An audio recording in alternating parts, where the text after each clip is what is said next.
ओम नमः शिवाय। शिवजी सदा सहाय। ओम नमः शिवाय। गुरुजी सदा सहाय। जय गुरुजी। शुक्राना गुरुजी। हर हर महादेव। हर हर महादेव। जय गुरुजी। अनंतम अनंतम अनंतम शुक्राना गुरुजी। जय। आज मैं रुद्र संहिता का कुमार खंड 9 से 12 अध्याय तक प्रारंभ करने जा रही। जय गुरुजी। ब्रह्मा जी का कि आज से आज्ञा से कुमार का युद्ध के लिए जाना, तारक के साथ उनका भीषण संग्राम और उनके द्वारा तारक का वध, तत्पश्चात देवों द्वारा कुमार का अभिनंदन और स्तवन, कुमार का उन्हें वरदान देकर कैलाश पर जा शिव पार्वती के पास निवास करना। तब ब्रह्मा जी ने कहा, शंकर सुवन स्वामी कार्तिकेय, तुम तो देवाधिदेव हो। पार्वती सुत विष्णु और तारकासुर का ये व्यर्थ युद्ध शोभा नहीं दे रहा है, क्योंकि विष्णु के हाथों इस तारक की मृत्यु नहीं होगी। यह मुझसे वरदान पाकर अत्यंत बलवान हो गया है। यह मैं बिल्कुल सत्य बात कह रहा हूँ। पार्वती नंदन, तुम्हारे अतिरिक्त इस पापी को मारने वाला दूसरा कोई नहीं है। इसलिए महाप्रभु, तुम्हें मेरे कथा अनुसार ही करना चाहिए। परतप तुम शीघ्र ही उस दैत्य का वध करने के लिए तैयार हो जाओ, क्योंकि पार्वती पुत्र तारका का संहार करने के लिए निर्पित ही तुम शंकर से उत्पन्न हुए हो। ब्रह्मा जी कहते हैं, मुने यों मेरा कथन सुनकर शंकर नंदन कुमार कार्तिकेय ठहाका लगाकर हंस पड़े और प्रसन्नतापूर्वक बोले, तदास्तु, ऐसा ही होगा। तब महान ऐश्वर्यशाली शंकर सुमन कुमार तारकासुर के वध का निश्चय करके विमान से उतर पड़े और पैदल हो गए। जिस समय महाबली शिवपुत्र कुमार अपने अत्यंत चमकीली शक्ति को जो लपटों से दमकाती हुई एक बड़ी उल्का सी जान पड़ती थी, हाथ में लेकर पैदल ही दौड़ रहे थे, उस समय उनकी अद्भुत शोभा हो रही थी। उनके मन में तनिक भी व्याकुलता नहीं थी। वह परम प्रचंड एवं और अप्रेमय बलशाली थे। उन षडमुंड को अपनी ओर आते देखकर तारक सुर श्रेष्ठों से बोला, क्या शस्त्रों का संहार करने वाला कुमार यही है? मैं अकेला वीर इसके साथ युद्ध करूंगा और मैं ही समाप्त वीरों, प्रथम गणों, लोकपालों तथा श्रीहरि जिनके नायक हैं, उन देवों को भी मार डालूंगा। तदंतर देवताओं को दुर्वचन कहकर वो असुर तारक भीषण युद्ध करने लगा। उस समय बड़ा विकट संग्राम हुआ। तब शत्रु वीरों का संहार करने वाले कुमार ने शिव जी के चरण कमलों का स्मरण करके तारक के वध का विचार किया। फिर जो महातेजस्वी एवं महाबली कुमार रोषा वेश में आकर गर्जना करने लगे और बहुत बड़ी सेना के साथ युद्ध के लिए डटकर खड़े हो गए। उस समय समस्त देवताओं ने जय जयकार का शब्द किया और देव ऋषियों ने इष्ट वाणी द्वारा उनकी स्तुति की। तब तारक और कुमार का संग्राम प्रारंभ हुआ, जो अत्यंत दुस्सह, महान, भयंकर और संपूर्ण प्राणियों को भयभीत करने वाला था। कुमार और तारक दोनों ही शक्ति युद्ध में परम प्रवीण थे, अतः अत्यंत रोषावेश में वे परस्पर एक दूसरे पर प्रहार करने लगे। परम पराक्रमी वे दोनों नाना प्रकार के पैतरे बदलते हुए गर्जना कर रहे थे और अनेक प्रकार से दांव पेच से एक दूसरे पर आघात कर रहे थे। उस समय देवता, गंधर्व और किन्नर सभी चुपचाप खड़े होकर वो दृश्य देखते रहे। उन्हें परम विस्मय हुआ, यहाँ तक कि वायु का चलना बंद हो गया, सूर्य की प्रभा फीकी पड़ रही गई और पर्वत एवं वन कानूनों सहित सारी पृथ्वी कांप उठी। इसी अवसर पर हिमालय आदि पर्वत स्नेह विभूत होकर कुमार की रक्षा के लिए वहां आए। तब उन सभी पर्वतों को भयभीत देखकर शंकर एवं गिरिजा के पुत्र कुमार उन्हें सांत्वना देते हुए बोले। कुमार ने कहा, महाभाग पर्वतों, तुम लोग खेद मत करो, तुम्हें किसी प्रकार की चिंता नहीं करनी चाहिए। मैं आज तुम सब लोगों की आँखों के सामने ही इस पापी का काम तमाम कर दूंगा। एवं उन पर्वतों तथा देवगणों को ढाढ़स दिया बंधा कर कुमार ने गिरजा और शंभु को प्रणाम किया तथा अपनी कांति मणि शक्ति को हाथ में लिया। शंभु पुत्र कुमार महाबली तथा महान ऐश्वर्यशाली तो थे ही, जब उन्होंने तारक का वध करने की इच्छा से शक्ति हाथ में ली, उस समय उनकी अद्भुत शोभा हुई।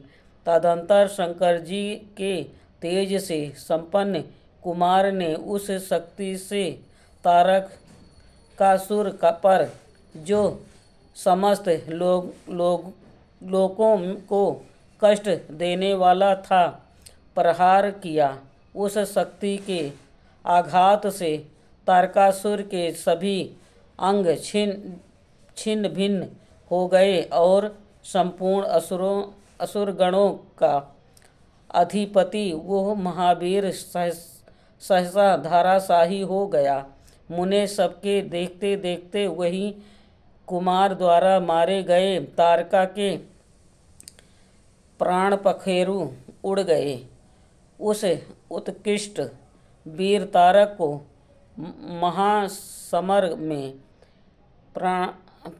प्रणाहित होकर गिरा हुआ देखकर वीरवर कुमार ने पुनः उस पर वार नहीं किया। उस महाबली दैत्य राज तारक के मारे जाने पर देवताओं ने बहुत से असुरों को मौत के घाट उतार दिया। उस युद्ध में कुछ असुरों ने भयभीत होकर हाथ जोड़कर लिए, कुछ के शरीर छिन्न भिन्न हो गए और हजारों दैत्य मृत्यु के अतिथि बन गए। कुछ सारथी दैत्य अंजलि बांधकर पाही पाही रक्षा कीजिए यों पुकारते हुए कुमार के शरणागत पन्न हो गए। कुछ मार डाले गए और कुछ मैदान छोड़कर भाग गए।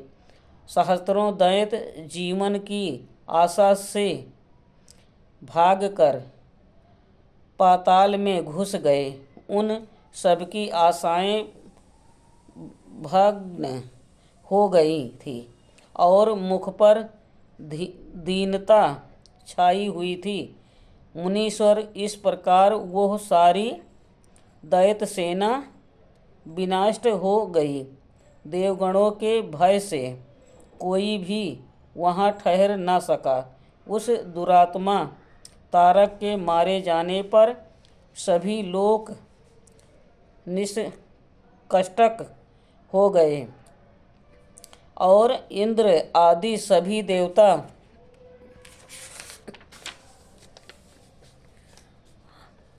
आनंद मग्न हो गए। यों कुमार को विजयी देखकर एक साथ ही संपूर्ण देवताओं तथा त्रिलोकी के समस्त प्राणियों को महान आनंद प्राप्त हुआ। उस समय भगवान शंकर भी कार्तिकेय की विजय का समाचार पाकर प्रसन्नता से भर गए और पार्वती जी के साथ गणों से घिरे हुए वहाँ पधारे। तब जिनके हृदय में स्नेह समाता नहीं था, वह पार्वती जी परम प्रेम पूर्वक सूर्य के समान तेजस्वी अपने पुत्र कुमार को अपने गोद में लेकर लाड प्यार करने लगी। उसी अवसर पर अपने पुत्रों से घिरे हुए हिमालय ने बंधुओं तथा अनुयायियों के साथ आकर शंभु, पार्वती और गुह का स्तमन किया। तत्पश्चात संपूर्ण देवगण, मुनि, सिद्ध और चरणों ने शिवनंदन कुमार शंभु और परम प्रसन्न हुए। पार्वती की स्तुति की। उस समय उपदेवों ने बहुत बड़ी पुष्प वर्षा की। सभी प्रकार के बाजे बजने लगे। विशेष रूप से जय जयकार, नमस्कार के शब्द बारंबार उच्च स्वर से गूंजने लगे। उस समय वहाँ एक महान विजय उत्सव मनाया गया, जिसमें कीर्तन की विशेषता थी और वह स्थान गाने बजाने के शब्द तथा आधिकारिक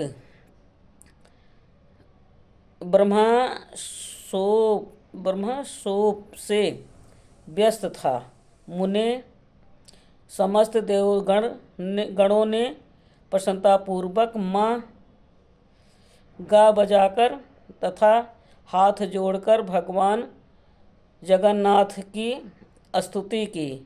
तत्पश्चात सबसे प्रशासित तथा अपने गणों से घिरे हुए भगवान रुद्र जगजननी भवानी के साथ अपने निवास स्थान कैलाश पर्वत को चले गए। इधर तारक को मारा गया देखकर सभी देवताओं तथा अन्य समस्त प्राणियों के चेहरे पर हंसी खेलने लगी। वह भक्तिपूर्वक शंकर सुवन कुमार की स्तुति करने लगे। देव, तुम दानव श्रेष्ठ तारका का हनन करने वाले हो, तुम्हें नमस्कार है। शंकर नंदन, तुम वाणासुर के प्राणों का अपहरण करने वाले तथा प्रलंबासुर के विनाशक हो। तुम्हारा स्वरूप परम पवित्र है, तुम्हें हमारा अभिनंदन है। ब्रह्मा जी कहते हैं, मुने, जब विष्णु आदि देवताओं ने इस प्रकार कुमार का स्तवन किया, तब उन प्रभु ने सभी देवों को कर्मांश नया नया वर प्रदान किया। तत्पश्चात पर्वतों को स्तुति करते देख वह शंकर तनय परम प्रसन्न हुए और उन्हें वर देते हुए बोले। स्कंद ने कहा, भूधरो, तुम सभी पर्वत तपस्वियों द्वारा पूजनीय तथा कर्मठ और ज्ञानियों के लिए सेवनीय होगे।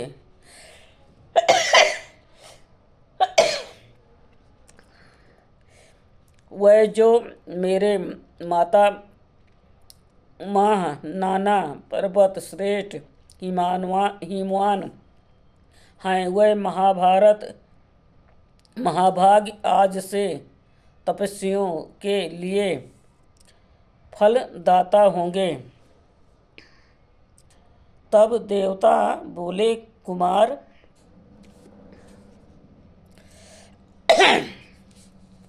असुरराज तारक को मारकर तथा देवों को वर प्रदान करके तुम हम सबको तथा चराचर जगत को सुखी कर दिया। अब तुम्हें परम प्रसन्नतापूर्वक अपने माता पिता पार्वती और शंकर का दर्शन करने के लिए शिव के निवास भूत कैलाश पर चलना चाहिए। ब्रह्मा जी कहते हैं, मुने तदंतर सब देवताओं के साथ विमान पर चढ़कर कुमार स्कंद शिवाजी के समीप कैलाश पहुंच गए। उस समय शिवा ने बड़ा आनंद मनाया। देवताओं ने शिव की स्तुति की। शिव जी ने उन्हें वरदान तथा अभयदान देकर विदा किया। मुने उस अवसर पर देवताओं को परम आनंद प्राप्त हुआ। वह शिव पार्वती तथा शंकर नंदन कुमार के रमणीय यश का बखान करते हुए अपने अपने लोक को चले गए। इधर परमेश्वर शिव भी शिवा कुमार तथा गणों के साथ आनंदपूर्वक उस पर्वत पर निवास करने लगे। मुने इस प्रकार जो शिव भक्ति से ओतप्रोत सुखदायक एवं दिव्य है, कुमार का वो सारा चरित्र मैंने तुमसे वर्णन कर दिया। अब और क्या सुनना चाहते हैं हो। आज का रुद्र संहिता कुमारखंड 9वां से 12वां अध्याय तक संपूर्ण हुआ। ओम नमः शिवाय। शिव जी सदा सहाय। ओम नमः शिवाय। गुरु जी सदा सहाय। जय गुरु जी। शुक्राना गुरु जी। अनंतम अनंतम अनंतम शुक्राना गुरु जी। हर हर महादेव। हर हर महादेव। जय गुरु जी। जो शिवपुराण पढ़ने में भूल चूक हुई हूँ माफ़ करना प्रभु। जय गुरु जी।